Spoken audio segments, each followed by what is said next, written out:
Greetings and good afternoon.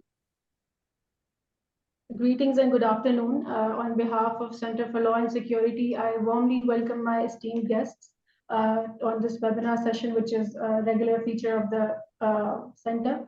I am Research Officer Minahil Mir, and I will be hosting the webinar session today. 2023 का जो साल है उसमें CPEC के 10 साल मुकम्मल हुए हैं और हमने इनहेंस्ड जो है वो बायलैटरल टाइज और इकोनॉमिक कोऑपरेशन देखी है. So we at CLAS thought that this might be the right time to analyze the scope and challenges and achievements of CPAC. So to have a fruitful discussion on the subject, on the topic, 10 years of CPAC, hopes and challenges, we have our two distinguishable guests, Dr. Khalid Akram, who is Executive Director at PRCCSF, and Professor Dr. Kausar Taqi, who is Director of China Study Center at University of Peshawar. We are also joined by Executive Director Rahman Asad. We welcome you all. I would like to start the conversation with you, ma'am. How do you think has CPAC impacted the geopolitical dynamics of the South Asian region so far? Well, talking about the geopolitical dynamics, I would love to first explain what is geopolitical dynamics, what was before CPAC and what is after CPAC. You know that the scenario is being changed with the introduction of the CPAC for Pakistan. Though Gwadar Port was established before the announcement of the CPAC, because CPAC is not only the road initiative, it has now a full-fledged network connectivity. And this connectivity is not only within Pakistan, but this connectivity is crossing the borders of Pakistan also. And Pakistan has a very strategic position in the region because you know that China is investing so much money in the form of the CPAC in Pakistan, because we call it a win-win project, and its benefits are not only for Pakistan, but benefits are for China also. And if you see the geopolitical dynamics, you see that China is rising economically day by day, and definitely whenever there is any progress in the economy for any country, then rivalries are always there. So CPAC is the project of Pakistan and China together. So I will say that there are rivalries for China and Pakistan together. And Pakistan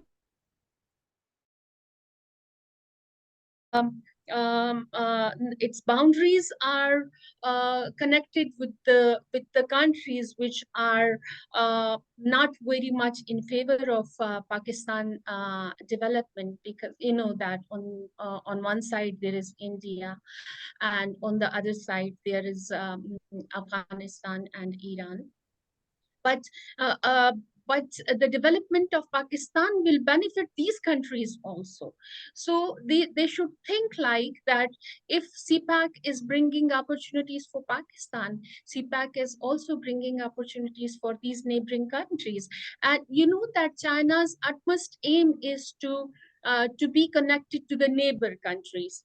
And China strongly believes that a connection with the neighboring countries is much more important as compared to be connected to the far away nations, right? So if Pakistan is benefiting, let's suppose Afghanistan in the one form, or Iran to the other in the other form, and then to the Central Asian countries, and I will say that India can also take advantage of this CPAC, because Gwadar Port will be the deep sea port, and that will be able to bear the long and deep ships, and it will benefit the transshipment of India with the other countries. So India should also take it positively.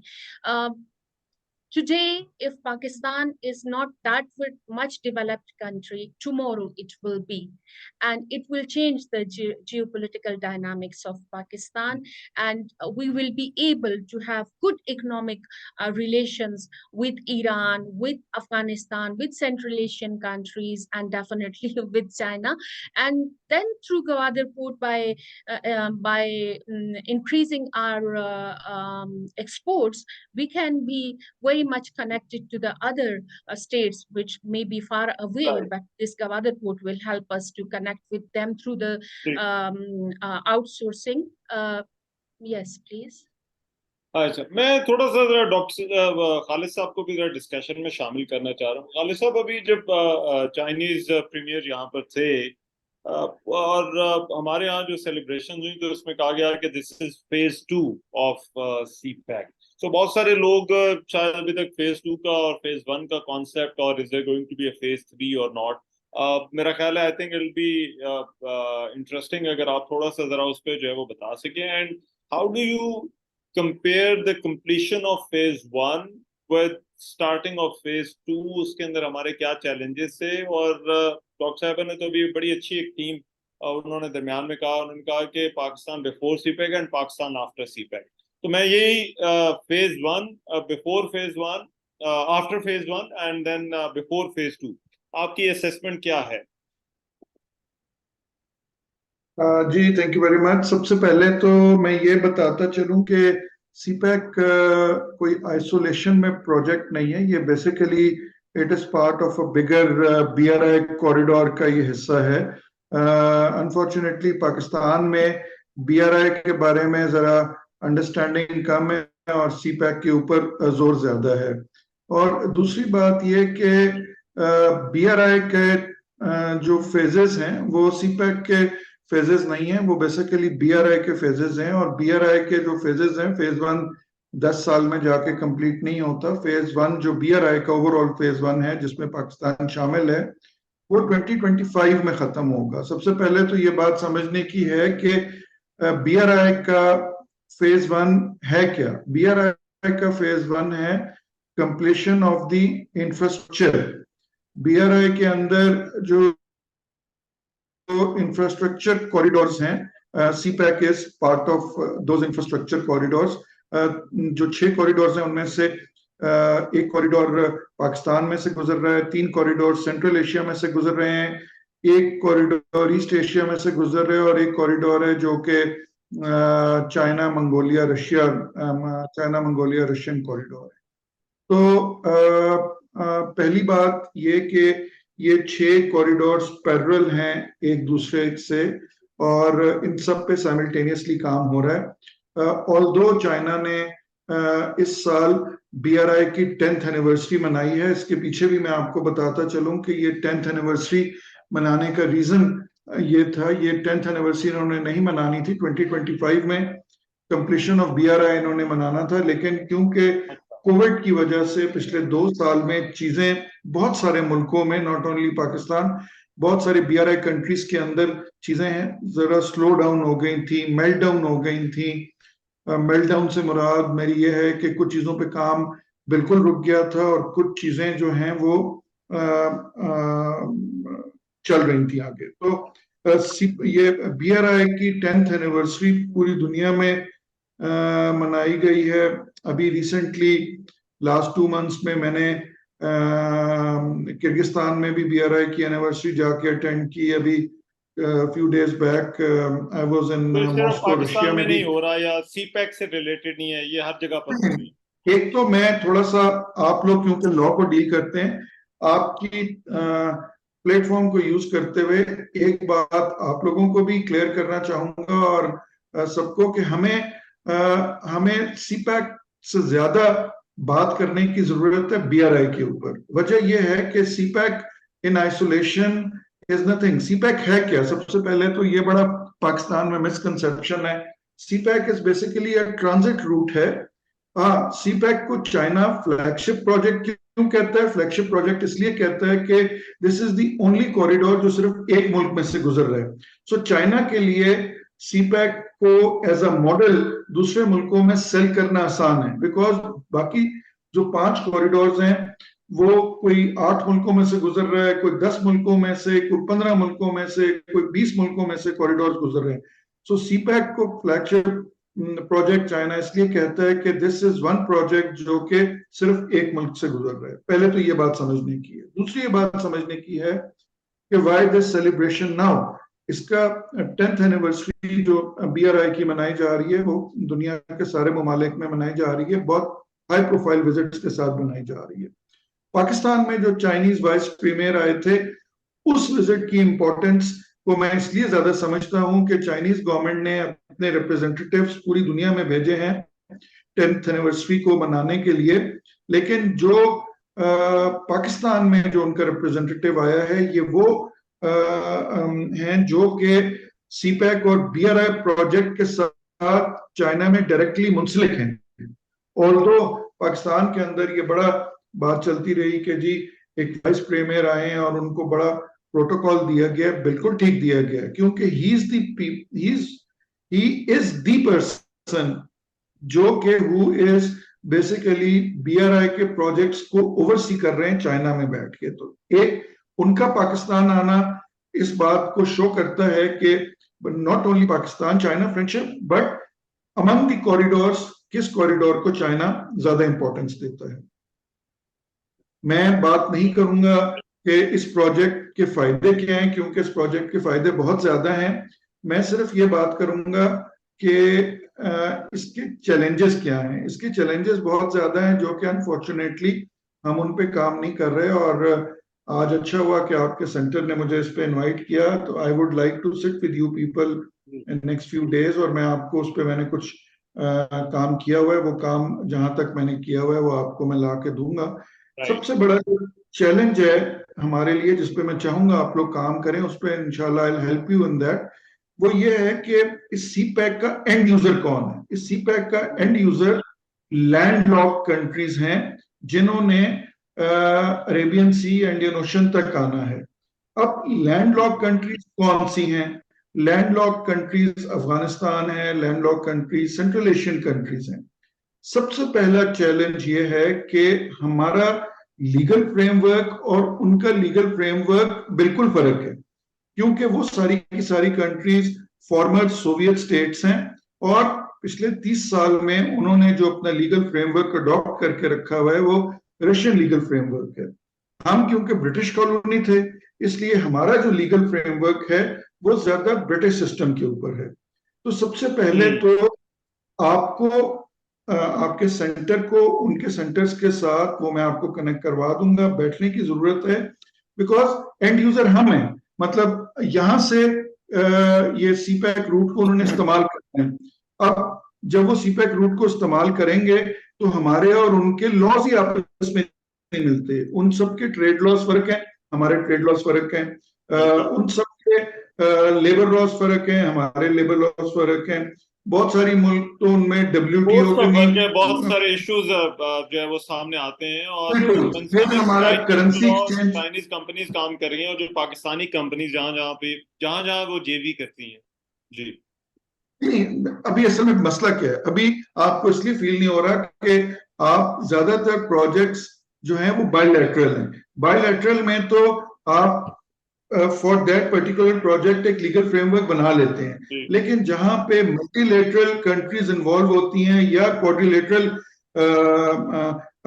Projects होते हैं जहां पे 5-5, अब एक Kazakhstan से अगर एक truck चला है उसने उज्बेकिस्तान आना है, उसने अफगानिस्तान आना है, उसने पाकिस्तान आना है। अब वो ट्रक क्या 10 जगह पे टैक्स देगा?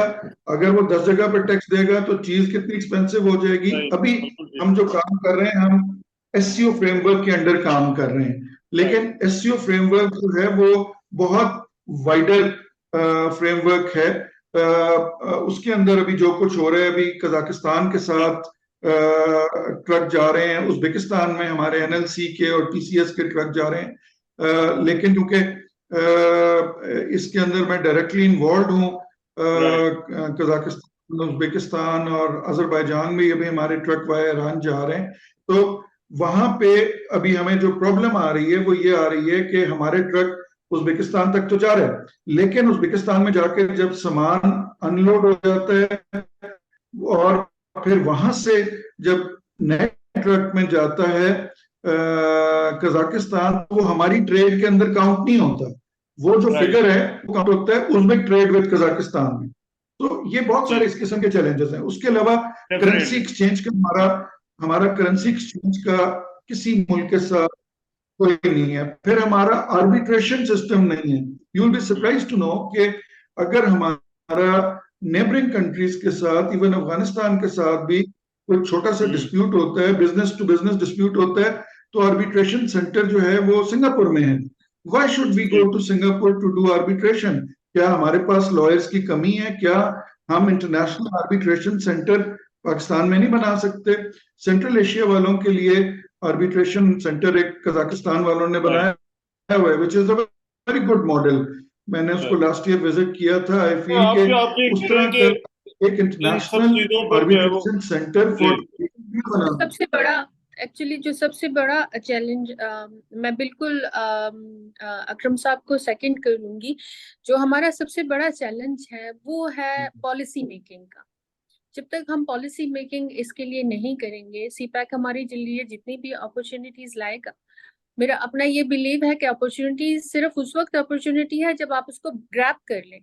जिस अपॉर्चुनिटी को आप ग्रैब नहीं कर सकते वो आपके लिए अपॉर्चुनिटी नहीं है।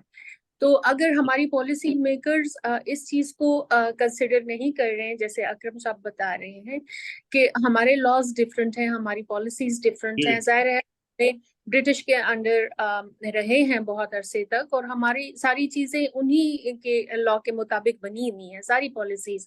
अब थोड़ा सा जो है तो अपने पाकिस्तान के लोगों को अपने पॉलिसी मेकर्स को काम करना होगा, क्योंकि अब सिनेरियो बिल्कुल डिफरेंट है।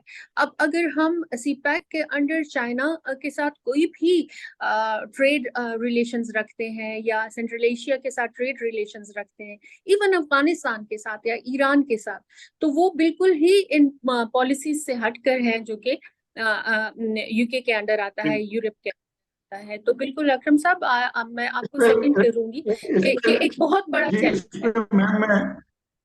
इस पे मैं थोड़ी सी बात आपको ये करूंगा कि हर चीज असल में हमारे यहाँ प्रॉब्लम ये है ना कि हम लोग हर बंदा अपना इंडिविजुअल लेवल पे कोई इनपुट नहीं देता और हम चीज दूसरों पे छोड़ देते हैं। मैं इस पे ये कहूंगा कि पॉलिसी मेकर्स तक जो एक कॉन्सेप्ट नोट है या चीज पहुंचाना, वो एक्सपर्ट्स का काम है। पूरी दुनिया में ये होता है। हमें इस पे एक एक्सपर्ट लेवल पे कुछ इनिशिएटिव्स ऐसे हैं जो कि अभी तक किसी ने नहीं लिए, लेकिन अगर हमने वो इनिशिएटिव्स आज ना लिए तो कल को जब कोई और हमारी फ्रेंडली कंट्री वो इनिशिएटिव ले लेगा ना, तो फिर हमारे लिए बड़ा मुश्किल हो जाएगा ये कहना कि नहीं मैं तुम्हारे हिस्से का नहीं बनता। वो तो फिर बचकाना बात हो जाएगी ना कि जी अब ये काम मैं भी करूंगा। तो आई सजेस्ट कि कुछ इनिशिएटिव हमें अभी ले लेने चाहिए। उसमें पहला जो इनिशिएटिव ये हमें लेना चाहिए कि हमें दोनों गेस्ट क्योंकि हमारे साथ है, we have only 3 minutes left, तो आई थिंक एक एक मिनट जो है वो आप लोग जरा हमें जरूर इस बात पे एजुकेट करें कि व्हाट इज योर असेसमेंट, इस प्रोजेक्ट का फ्यूचर आप किस तरह से जो है वो देख रहे हैं, क्योंकि अप्स एंड डाउन हमने देखे पिछले 10 सालों के अंदर। मैं तो इस प्रोजेक्ट का इस प्रोजेक्ट का फ्यूचर बहुत अच्छा देखता हूँ। अभी ट्रांस अफगान रेलवे पे भी काम शुरू हो गया हुआ है उज्बेकिस्तान, अफगानिस्तान, पाकिस्तान के दरमियान, और आई सी in next 5 to 7 years this project going very well, but for next 5 to 7 years Pakistan के अंदर हमें सर्विस इंडस्ट्री को आगे बढ़ाना पड़ेगा, जिसमें होटलिंग हो गई, जिसमें सर्विस प्रोवाइडर इंडस्ट्रीज को हमें ज्यादा काम करना पड़ेगा। जो हम सीपैक के दूसरे मरहले की बात करते हैं, जो आम फहम लोगों के लिए बात करते हैं, वो क्या है? वो बेसिकली सर्विस इंडस्ट्री की एनहांसमेंट है। तो मैं आईसी के enhancement of service industry with in Pakistan for next 5 to 7 years। मैं ये कहना चाहूंगी, बिल्कुल फ्यूचर बहुत ब्राइट है इस प्रोजेक्ट का। पाकिस्तान के लिए बहुत कुछ लाने वाला है ये प्रोजेक्ट, लेकिन थोड़ा सा हमें अपने आप को इसके अकॉर्डिंगली तैयार करना होगा। जैसे कि अगर लेट्स सपोज बाहर की इंडस्ट्रीज यहाँ पे आती भी हैं और हम पाकिस्तान को एग्रीकल्चर से हटा के इंडस्ट्रियल स्टेट में ले जाना भी चाहते हैं, तो क्या हम इसके लिए तैयार हैं? क्या हमारे पास स्किल्ड लेबर्स हैं? क्या हमारे पास वो तमाम चीजें हैं, वो रॉ मटेरियल है जो कि उनको रिक्वायर्ड है? हमें खुद को उसके लिए तैयार करना है, हमें अपने यूथ को उसके लिए तैयार करना है ताकि वो इतने स्किलफुल रहें कि उससे पूरा फायदा उठा सकें। दूसरी जो सबसे बड़ी बात मैं ये करूंगी कि हमारे लिए गवादर पोर्ट जो कुछ लेके आ रहा है वो डेफिनेटली हमारी सोच से कहीं ज्यादा हो सकता है अगर हम सीरियसली इन चीजों को लें। गवर्नमेंट के पार्ट पे भी और गवर्नमेंट के पार्ट से ज्यादा पीपल टू पीपल अगर हम इस चीज को ओन करें कि हमने कितना स्ट्रगल करना है, तो ये हमारे लिए बहुत सारी अपॉर्चुनिटी लाने वाला है। Right. I would like to thank our esteemed guests on behalf of CLAS. Thank you so much for joining in today, and we look forward to collaborate with you in the future. Thank you so much. Inshallah. Thank you so much. Thank you.